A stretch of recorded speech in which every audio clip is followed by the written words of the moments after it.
جانتے ہو جب اللہ کسی انسان کا بہترین وقت لانے کا ارادہ کرتا ہے تو کچھ خاص نشانیاں بھی اسے ضرور ظاہر ہوتی ہے۔ یقیناً تم بہت بے چین ہوں گے کہ آخر کب اللہ میرے ان حالات کو بدلے گا اور بہتری کے اسباب ڈھونڈ رہے ہوں گے۔ تو یاد رکھو اللہ تمہیں کچھ ایسے سائنس جیسی نشانیاں بھی ضرور ظاہر کرتا ہے جس پر تم غور نہیں کرتے۔ دیکھو زندگی کتنی ہی مشکل دور سے گزر رہی ہو، اگر تمہارا دل اس وقت سچے دل سے یہ اعتراف کرتا ہے کہ سب کچھ اللہ کے ہاتھ میں ہے اور اللہ کے اذن سے مشکل آتی ہے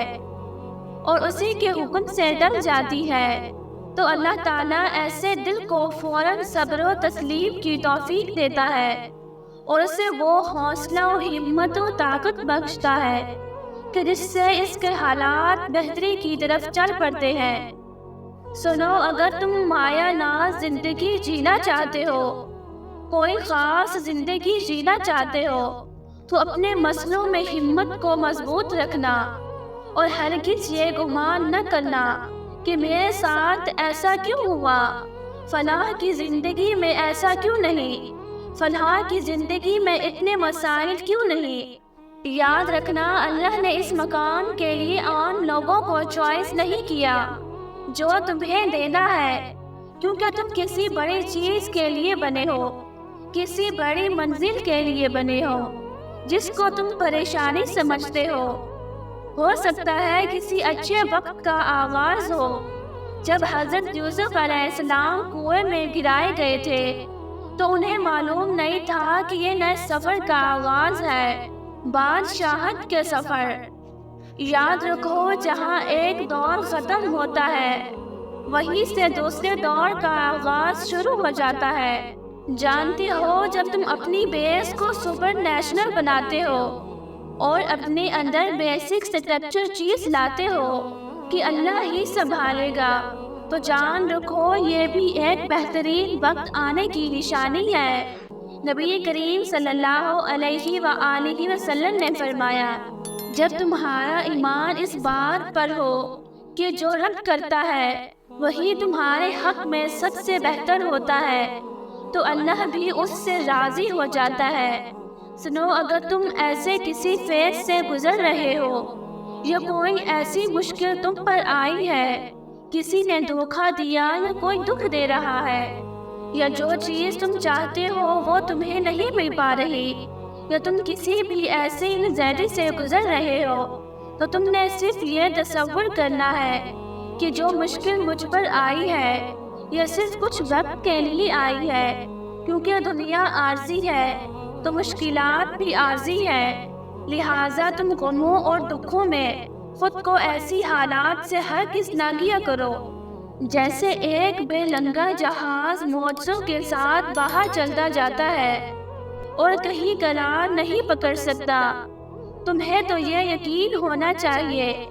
کہ آندھی ہو یا طوفان تمہارا رب تمہیں کنارے تک لے ہی جائے گا۔ یاد رکھو اگر کسی چیز کی چاہت اتنی بڑھ جائے کہ تم اپنی زندگی میں موجود دوسری چیزوں سے غافل ہو کر اپنا ہوش کھو بیٹھو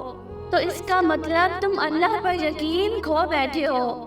تم کیوں کرتے ہو ایسا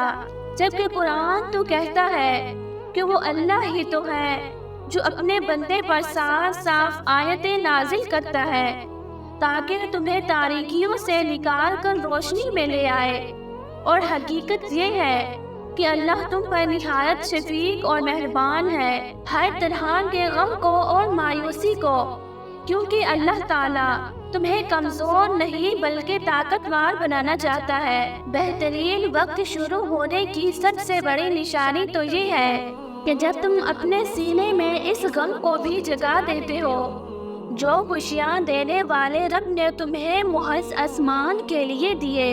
اور پھر ضد کے بندھن باندھ کر تم اپنی ذات کو فنا کر کر عاجز ہو جاتے ہو، تو یہ نشانی ہے کہ اللہ تمہارے حالات کا رخ بہت بہترین راستوں پر موڑنے والا ہے۔ جانتے ہو اللہ تو مسلسل انسان کو یہ یاد دہانی کرواتا ہے کہ وہ ان چیزوں کی فکر نہ کرے جو اس کے لیے اختیار سے باہر ہے، اور ان کا خوف نہ کھائے جن چیزوں کے بارے میں وہ مسلسل سوچتا ہے۔ اللہ فرماتا ہے کہ اپنی سوچوں کو اندیشوں سے پاک رکھو، میں ہر چیز پر قدرت رکھتا ہوں۔ سنو، تم غموں اور مضطرب نہ ہو، بلکہ خود کو ضبط کرنے کا عادی بنا، تو اللہ بھی تمہیں وہ طاقت عطا فرمائے گا جو تمہارے بہترین وقت کو شروع کرنے کا سبب بنے گا، اور پھر تمہیں وہ سب عطا ہوگا جو تم نے کاتب تقدیر سے مانگا ہے۔ اللہ تمہاری چاہتوں کو وہ سارے خزانے تمہاری جھولی میں بھر دے گا جس کے تم منتظر ہو۔ وہ رحمان بہتر کو بہترین کر کے نواز دے گا، وہ تمہارے غموں کے اس سفر کو خوشیوں کی منزل بنا دے گا۔ انشاءاللہ